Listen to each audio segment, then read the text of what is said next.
Welcome and thank you for joining us for the Town of Manlius Supervisor Candidates Forum. My name is David Tyler and I am the publisher of the Eagle Bulletin. I'm joined here today by the two candidates for Manlius Supervisor on the ballot November 2nd, Republican Richard Rossetti and Democrat John Deere. I thank them both for their participation in what I hope will be an informative discussion of the issues affecting Manlius residents. I also want to thank the Fayetteville Free Library, our co-sponsor for this event, for hosting this forum and providing technical support. Before we begin, I'll briefly lay out the ground rules. This is intended as a forum, not a debate. There are no questions that will be addressed to individual candidates, and there are no rebuttals. Each candidate will have 2.5 minutes to introduce themselves and their campaigns at the beginning of the forum, and then we will have a series of questions that each candidate will have 90 seconds to answer. At the end of the session, each candidate will have 2 minutes to make closing remarks. In the past 2 weeks, the Eagle Bulletin has solicited questions from our readers for this forum, and most of the topics we will discuss today came from the public. I have vetted and in some cases modified these questions, and neither candidate has seen them in advance. We are filming this session on October 20th. A moment ago, through a flip of a coin, we determined that Mr. Rossetti will speak first. So with that, Rich, take it away. Great. Hi, my name is Rich Rossetti, and I'm running, obviously, for Town Supervisor. I want to thank David for putting this together. I think this type of forum is necessary to let the public understand and know and be able to compare and contrast the two of us. And so I appreciate what you've done, David. I appreciate the Eagle Bulletin, the Fayetteville Library.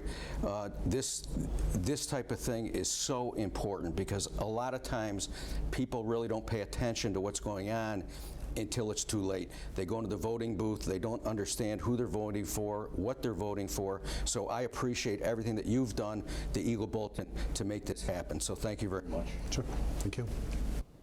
Mr. Deere? So my name's John Deere. I'm a Manlius Town Councilor. I'm running for Town Supervisor. Back in 2019 when I first ran, what I witnessed when I attended some town board meetings was, generally speaking, same old folks in the same room, and not a lot of opportunity for regular citizens to come up and really weigh in on the issues.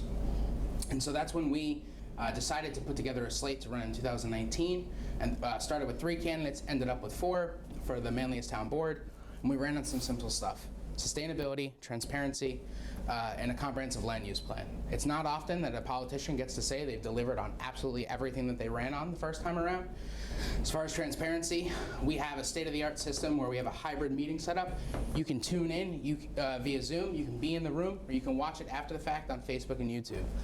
In talking to the thousands of folks that I have over the last 3 years, knocking on doors and talking to constituents, it's amazing how many folks are actually tuning in. I talked to somebody who watched a town board meeting while they were washing their dishes on a Saturday morning. And that's exactly how we need to move local government so that it's a part of everyone's lives, so that people are informed, so people know what's going on. And one of my favorite things to tell folks is, please give me your feedback, send me an email, shoot me a text message. A lot of folks now have my cell phone number. I'm happy to give it out all the time because I want to be accessible. As a counselor, I've made sure that that was one of the main things that I put out so that constituents knew they can always reach out to me. One of my favorite conversations is when a constituent and I maybe don't see eye to eye on a certain issue, or we just disagree on something. To be able to have those tough conversations helps us to find solutions that helps everybody. And now with sustainability, one of the first things we did was we brought back the tax exemption for solar panels on your roof. We have Sustainable Manlius, a beautiful committee, and we're putting solar on our landfill. And then with comprehensive planning, we're well into that process, right at the beginning of it, but we're very excited to see how we can help guide Manlius and our future by coming together as a community and agreeing on things. And that's what I plan to continue doing as supervisor. Okay. Wow, you must have timed that at home.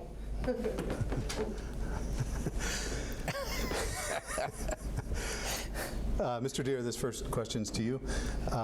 2 projects, the redevelopment of Route 81 and the Amazon facility coming on board, are likely to create traffic challenges across the county, including in the town of Manlius.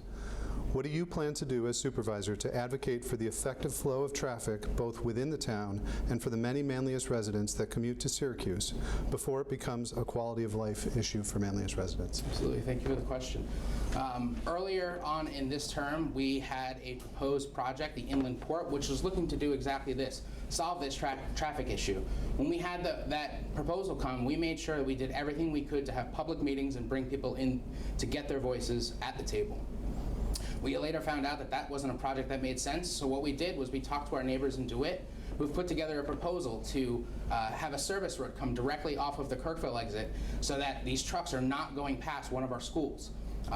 And this is something that we know the 81 transformation is coming, and we need to be actively advocating for folks to make sure that we're getting what we need. They're going to be widening these roads, they're going to be adding lanes. We need to make sure that we have a seat at the table.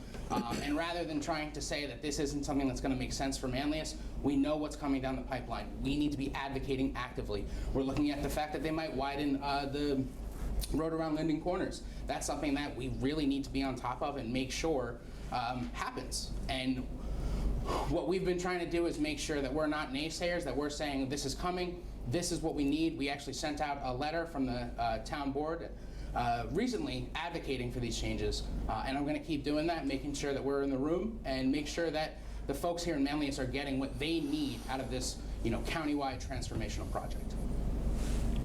Mr. Rossetti? Bottom line, the proposals that have come before the board and the proposals that will be coming in front of the board are not benefiting the town of Manlius. Right now, the projects that we've seen benefit the town of DeWitt, not Manlius. And so we have to be very careful on what we approve and how we look at this. If we can have access ways that don't burden the roads in the town of Manlius, because there's a lot of traffic coming, truck traffic, and if that truck traffic is on the town of Manlius, but the benefits for tax revenue are in the town of DeWitt, that's a bad deal. So far, that's all that's been proposed. With the 81 project, 481 getting more traffic, I think those are definite concerns. There's going to be a widening from what I've seen of 481, but that'll be pushing more traffic into the town of Manlius. So I think we have to be careful, we have to be thoughtful, and we have to be concerned about what this project in the Inland Port does to the town of Manlius. Thank you. Okay, this next question is to you first, Mr. Rossetti. The current Manlius Town Board is in the process of developing a comprehensive land use plan for the town. Are you supportive of the process so far? Would you seek to make changes to the process, staffing, or funding of this project? And would you be committed to seeing this project through to completion? It's a good question. The project cost is $150,000. Year to date, we've had 8 building permits issued. And so I step back and I look at this from a practical standpoint, and we have a zoning map that covers the entire town of Manlius so that we know exactly what can go where. And so spending $150,000, I think, personally, is a lot of money to figure out where 8 buildings will go each year. So I'm concerned about the cost of it. And the other part of this is it's a 3-year project. We have solar farms that are coming into the town. We have other projects that want to come into the town, and we're pushing those things through. And I'll raise this. The turning down of the moratorium of the solar was a huge mistake for the town of Manlius. That was not in the best interest of the town and its constituents, and we should have waited until we had the comprehensive plan completed so we knew where those things should go. We now have on the agenda coming soon whether or not we opt in or opt out of the marijuana sales. So those types of things are concerns of mine. When you look at the comprehensive plan, I'm in support of doing something, but I'm not sure I'm in support of the $150,000. Thank you. Mr. Deere? Yeah, so I am 100% behind the comprehensive plan and the plan that we've laid out for it.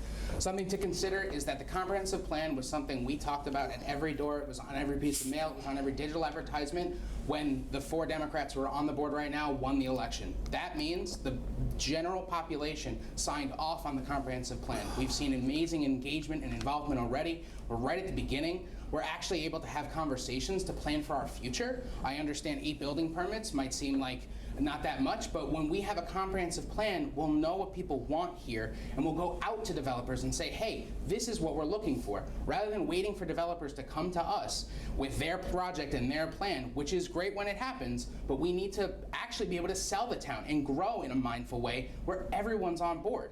This is a process, it's $150,000 out of a $17 million budget to make sure we have a plan for 5 years. That is a legislative plan that the planning board has to respect, the ZBA has to respect, and all the citizens know exactly what we want. And it's not just about where buildings go and what buildings we want. It's about green space. It's about connectability. It's about, do people want to see more parks and green space? Are people concerned about aging a place, having affordable options? This is so much more than overseeing what buildings get built, and this is about actually talking to our community as a whole, bringing us together, and having a plan we can all trust and agree on. Thank you. This next question is for you first, Mr. Deere. The town of Manlius is in the beginning stages of a public-private venture that could lead to a new town hall. What are your opinions on this project? So I love the idea of the public-private partnership. It's a real opportunity for us. I know as soon as we had that conversation in our last board meeting, thanks to how we push these meetings out and people can watch, we had a lot of questions about it. And what I've told people is that we are in the infancy of this project. We are starting negotiations and starting to think about what we want. They have offered pretty much everything we've asked for, including a community-led design process to make sure the building that gets built, if it does, is the building that best serves our community. In addition to that, the real needs are the fact that our building is so old, we are grandfathered out of the ADA accessibility requirements. We have a building that says to anybody who's differently abled, you're not welcome. If you don't come to the right door, we're either gonna have to ask you to go around to the front, or we're gonna have our hardworking clerks run up and down the stairs to get you, whether it's a handicap placard or get your taxes paid. We don't have the space to conduct functional public meetings. The last public hearing we had for the solar moratorium, we had 120 people. Almost half of those folks were online.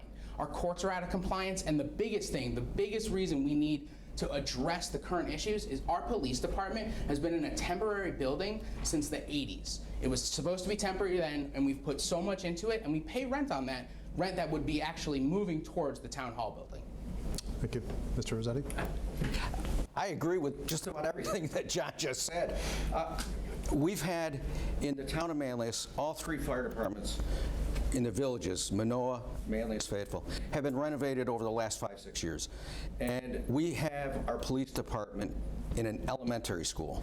And there were some renovations that were done this past year, but it is so inadequate what they're dealing with over there. And I give them a lot of credit for sticking to it and working there. But we need to have our police department and the balance of our town employees in the same building. And I am very much in support of moving forward with the investigation of whether or not this will work. We don't know. And I don't have a final opinion until we get the final numbers in. And it is an important process for the town. We'd be foolish not to investigate it. And I think once we determine, and the public-private venture together is really important too. I think where they're looking to locate it is great. It's centrally located, and I'm looking forward to seeing how this thing proceeds. And it'll be something probably that either John or I will be involved in as supervisor, because it is a multi-year process. Thank you.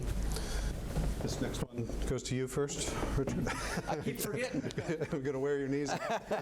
I like to stand. The current Manlius Town Board has supported many sustainability initiatives, including taking the Climate Smart Community Pledge, supporting the development of community solar, and potentially investing in electric vehicle recharging stations. In your opinion, should efforts to combat climate change be a primary area of focus for the most local levels of government? When you say primary, I'd probably say no. Is it something that we should focus on? I'd say yes. I think the solar projects that have come before us are important. They're coming. We're going to have more solar projects. And earlier I said about the moratorium, there are several questions that not only the public, but some people on the planning board and in town government have on what we do with these projects, and the moratorium would have been in the best interest of the town. Unfortunately, it didn't pass. However, the ones that we have passed so far have been on primarily flat ground that have been well screened by natural vegetation. Though there was a project that was proposed on Salt Springs that could have never been screened, and it was turned down. They withdrew their application. So we have to be smart about this, like in any development. And this is one of the concerns I have, is that we have to be responsible in the development that we do, whether it's solar or any other projects. And I think it's very important that we do move forward slowly and meticulously to make sure that we do the right thing and we don't look back several years from now and say, we made a mistake. I don't want that to happen. Thank you. So this is a great question, especially as a millennial. I've grown up knowing climate change is a problem, that my future, my children's future, is honestly at risk. And what we've found is that we can make very real movements towards being more sustainable as a community to serve as an example for neighboring communities. When I talk to folks at the door and they're worried about climate change and its impacts, like all the flooding we've been seeing, a couple 100-year floods in a couple months, they express concern and it feels like there's nothing we can do. What am I supposed to do? Recycle, use a reusable water bottle, all of these things. But what we know is it's hard to make things happen at the state level. It's hard to make things happen at the federal level, even the county level. We have a bill to help retrofit businesses with sustainable improvements that's still waiting for a signature. Which means we are the only level of government that can act effectively and decisively to be more sustainable so that we can, again, set an example for other folks. And what we know is that investing in sustainability, it's actually better for our bottom line. Community solar on our landfill, guess what? Now we've offset the electricity bill for the entire town. More solar panels, fantastic. Now we're more resilient as our power grid moves forward. Investing in electric vehicles, they are the future. We know they are the future, and we're trying to get on that train right now. Sustainability is one of the most important things that we can do and focus on, and I absolutely plan to make it a priority. Okay, thank you. Mr. Deere, to you. One of you was born in the baby boomer generation, and the other one was born in the millennial generation. In comparison with the other candidate, how might your generational perspective best fit what the town now needs most in its supervisor? Absolutely. So when I was growing up, I had the first family computer we had. I saw the internet come in, and I went to school for computer science. I have been part of the technological change that's happening at a faster pace than ever before in human history. And I've adapted every time. I used to be a computer programmer. I used to be a database developer. I know how to use technology to leverage and solve problems that we're facing now. We had an issue with the interactive zoning map that I'm very happy to say we put out this year, and it took somebody like me who knew how technology works to make that project happen. We look at all the things we're doing with our website redesign. We've got a new social engagement platform coming out, and if we don't have somebody who understands the potential of technology and how it can connect us, as someone who had gaming friends in Germany back when I was 15, I know what the internet can do to connect us, and I've been centering that in everything I do to make sure that we as a community are connected and we know what's going on. Also, to the generational difference, problem solving. I have been, in every job that I've ever had, given impossible tasks and used every tool in my toolbox to solve it, whether it's technology, networking, or talking to an expert. As someone who grew up cutting their teeth on the internet, the truth is, most of the problems we have, you can Google it and figure it out that way. Thank you. Mr. Rossetti. It's interesting. It really is, because computers weren't around. The internet wasn't around when I was growing up. As a matter of fact, the first job that I took, which was at the pyramid companies, Bob Conjal, we had a mainframe computer. PCs were not available. There was nothing like that. But what I would say, as far as my background and experiences, and I believe this, and it goes back to, if you don't have knowledge and understanding of the past, of history. You cannot make good decisions for the future. And so I would put my experience, whether it was for the town or my career, I'd put it up against anybody and say, I do have that history, I do have that knowledge. I've worked for 43 years, I think now, or something like that, and it is very important to understand, because you go back in time, when you're 20 years old, you do something, you make a decision, and you say, well, I'm not going to do that again. And so these are the kind of things that I would bring to the job, and my experience and my mistakes would come. I got one more thing. Tony Robbins. Success comes from good judgment. Good judgment comes from experience. Experience comes from bad judgment. And that is something that I truly believe in, that you need to get bumped around a little bit to understand what life is all about. Thank you. Oh, that's me again. What is your opinion of the new proposed Kinsella Quarry on the far east side of the town of Manlius? Do you believe the review of this project should proceed, or should it be delayed until the comprehensive plan is completed? I think that the board, and John, I know you'll have a chance to talk about this, I believe the decision they've made is let's wait for the comprehensive plan. I think the Kinsellas have been great neighbors and friends to the town of Manlius. I think they've done a great job in operating the quarry that they have now. The issues that I would have is, from my understanding, there are several years, if not 100 years, of stone in this new proposed quarry. If that's the case, Kinsellas may not operate it the whole time. I don't know where it might go, and if it's sold to somebody else, that's a consideration that needs to be taken in. And the location of it, the homes that are around it, blasting that will take place, zone changes that are necessary. There are several issues that need to be kind of worked through on this. And so at this point in time, I do not have an opinion either way of whether or not I would support the quarry or not. There's just a lot of unanswered questions that, as time goes on, the board will investigate. They'll probably ask the planning board to investigate, and depending on where I'm at, I'll be more involved in it. But right now, I do not have an opinion. Mr. Deere? So when the quarry proposal came to us, we had a great conversation with Mr. Kinsella and talked about how we were going on this comprehensive planning journey, and then, that this would be an amazing opportunity for us to leverage what's already happening in talking about how we treat our natural resources here in the town. I was very happy. I took a tour. The quarry itself is a great tour, beautiful land, and when we look at where the new one is proposed, the most important thing that we do is we make sure we get everybody at the table. That's the residents that are nearby. That's the Kinsellas. That's folks that want to see this quarry be built and folks that don't want to see this quarry get built. And we need to have a conversation. And what we've been doing is putting all the pieces in place to make sure that when we have that conversation, we don't leave anyone outside, we don't schedule something too quickly so people can't find out about it, but we actually resolve these issues. It's important to weigh the fact that, yes, quarrying is a permanent impact on the environment. And we need to investigate all the side effects that'll have on the local area, the local homes, everything like that. But it's also important to recognize that these are our natural resources here. And if we don't go after those natural resources, they'll stay in the ground. And as Mr. Kinsella will tell you, that rock is in everything we do. So it's not an easy decision. I am supportive of the process that's going to get us to that decision and make sure that the residents' voices are centered in that decision. Thank you. The town board, with the support of several members of the planning board, recently considered a 6-month moratorium on siting commercial solar in the town. Eventually, the moratorium was voted down and solar projects were allowed to proceed. Do you agree with this decision not to move forward, and why? I absolutely agree with that decision. I voted to not move that moratorium forward.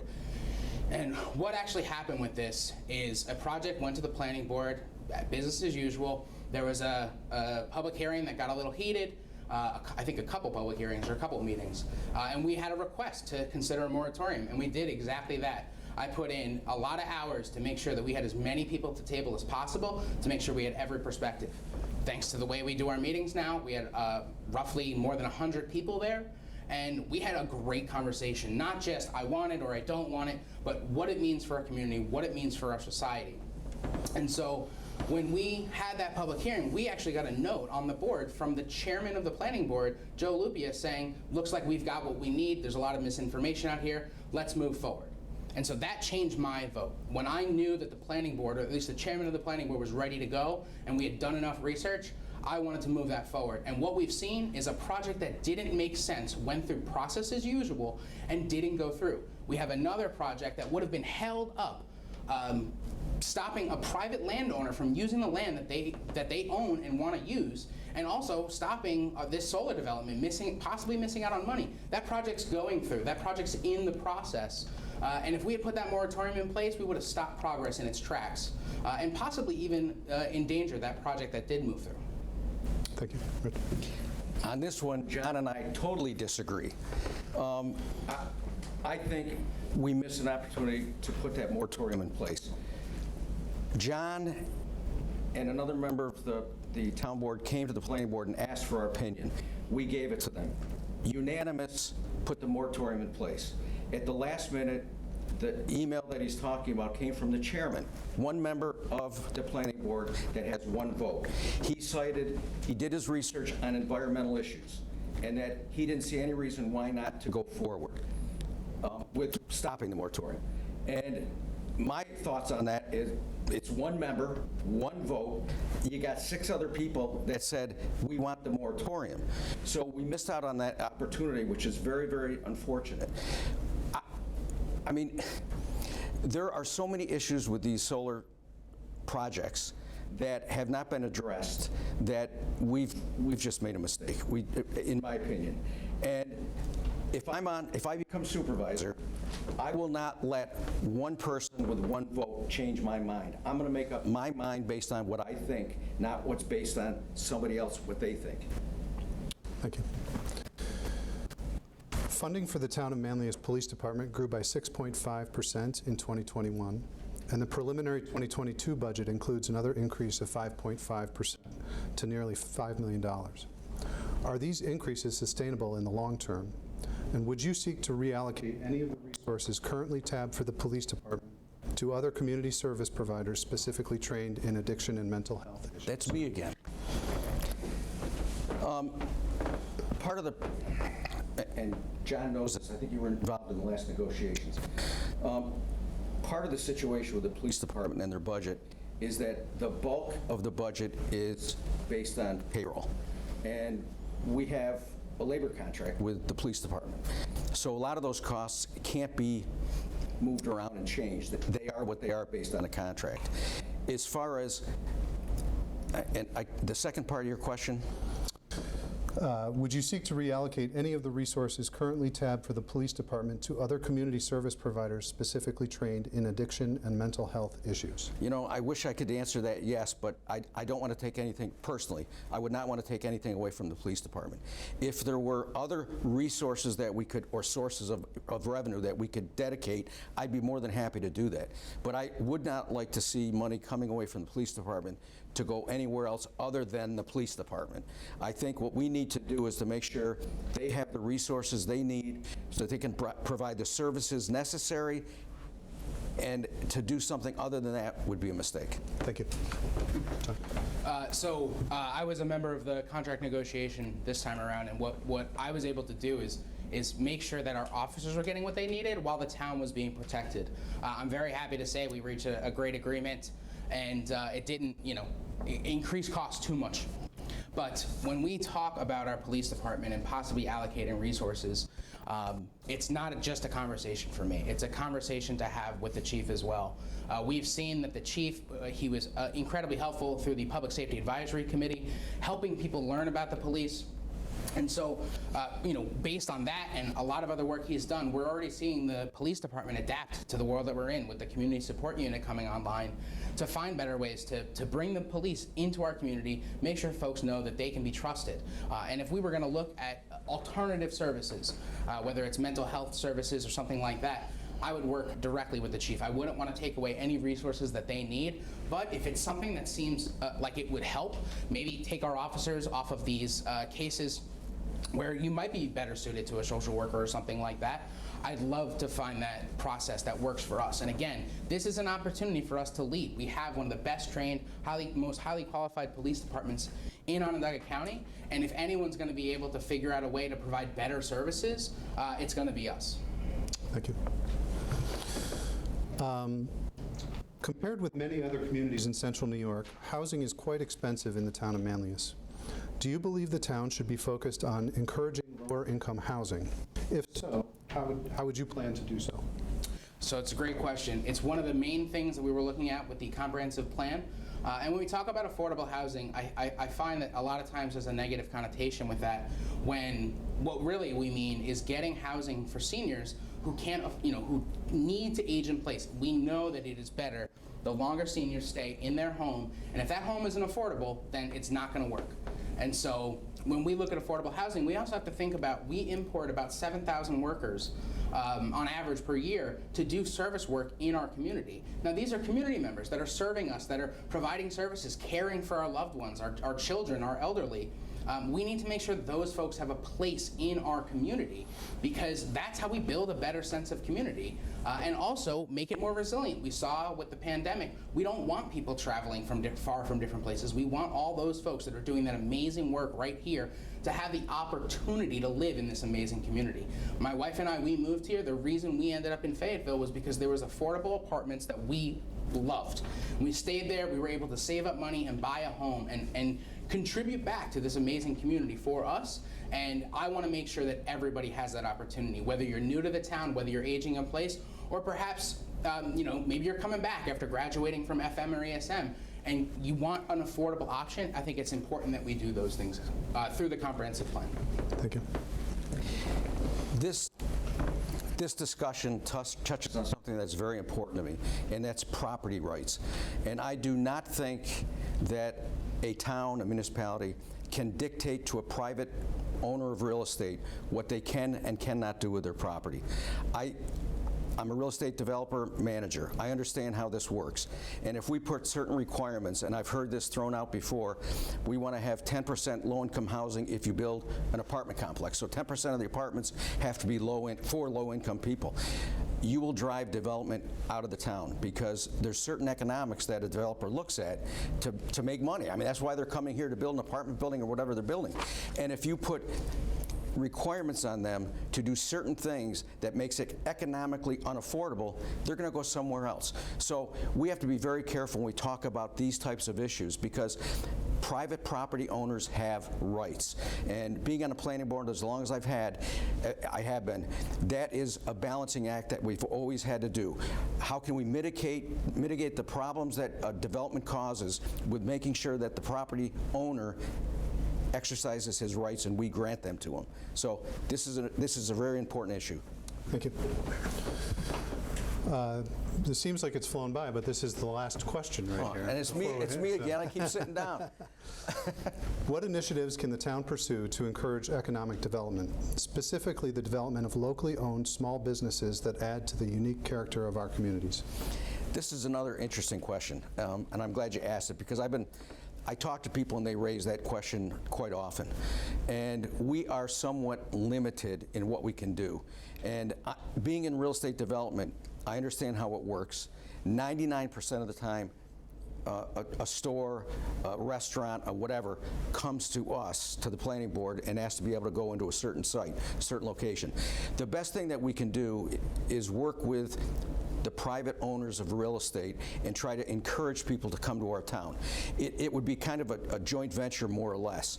But we cannot go out and, in my estimation, we cannot go out and market private property to bring people in. We can work with the private owner to try to encourage people to come in and look at the space, whatever they've got. And the villages, that's a whole nother issue, where we have villages that have real estate, they have government, and so it's kind of a difficult situation, but we have to be smart. We have to work with the private landowners and try to encourage people to come into the village, or come into the town, I mean. Thank you. So great question again. What we've seen with Sustainable Manlius, which is 100% citizen driven, is how effective regular folks can be when they're given an opportunity to help.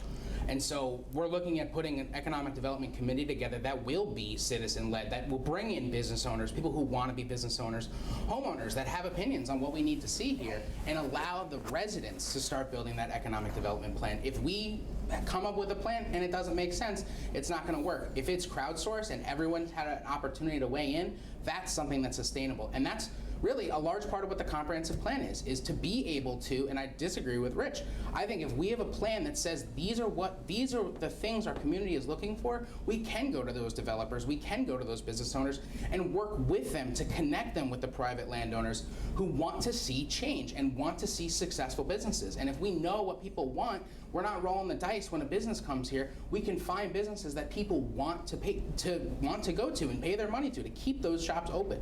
And I think one of the other things that we tend to forget about in the town of Manlius is that we have state resources. We have State Senator John Mannion, Assemblyman Al Sturpey, someone who's been critically underused in the past. I've been endorsed by both of these state legislators, and I have a great relationship with them, and we're going to do everything we can to find ways that the state can help us empower small businesses here in Manlius.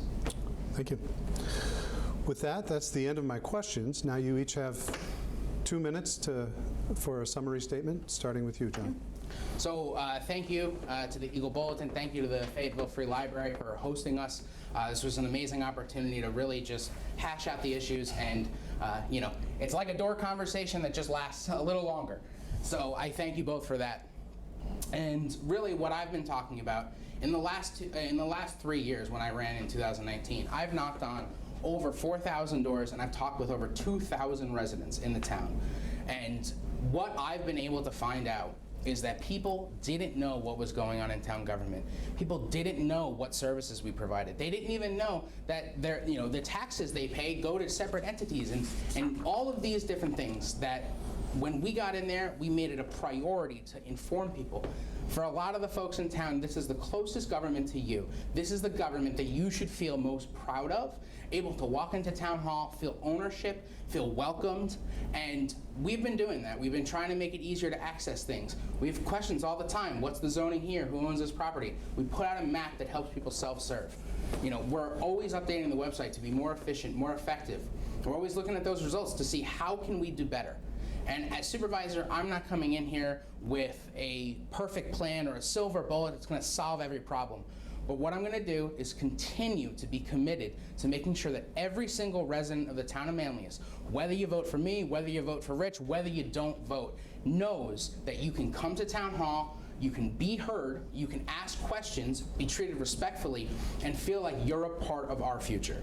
If we don't do that and we continue to allow a room full of 10 or so people to meet on a Wednesday night without being live streamed, without being transparent and accessible, we're going to see the same thing that we were seeing for a long time. Whereas if we can actually come together and work as a community to keep Manlius on the right track, we're going to do great things. Thank you. Rich? Again, I thank everybody that was involved in this for putting this together. It was a very important discussion and meeting. I've been involved in town government now for 17 years. I served on the ZBA for a year. I've been on the planning board for a total of 12 years. I was on the town board for 5 years. And we have great employees in the town hall. And I'm going to disagree a little bit with John because those employees have been serving the public, have done a great job for multiple years. It just didn't pop up a year and a half ago and all of a sudden things got great. These people have been dedicated employees to the town. Our highway department, our police department, we are very, very fortunate to live in this community. And I just want to make sure that we continue on in the same manner. On a side note, no matter who wins here, John and I are still going to be working with each other for another 2 years, at least 2 more years. I'll be on the planning board if I lose. John will be on the town board if he loses. So we've developed a decent relationship with each other, and I want to see that continue. But we have, as John said, we've got some great employees at Town Hall that do great work, and I just want to make sure that we continue on with that. And our highway department, police department, we are very, very fortunate to be here. So thank you very much for putting this on. It was a pleasure. Sure. Thank you. Thank you. This concludes our candidates forum for today. Again, I want to thank the Fayetteville Free Library, in particular Peter Chapa, who's behind the camera right now, without whom this event would not be possible. I'd also like to thank Jennifer Wing, our managing editor at Eagle News. She's been behind the scenes as our timekeeper for the event. Thank you, Jen.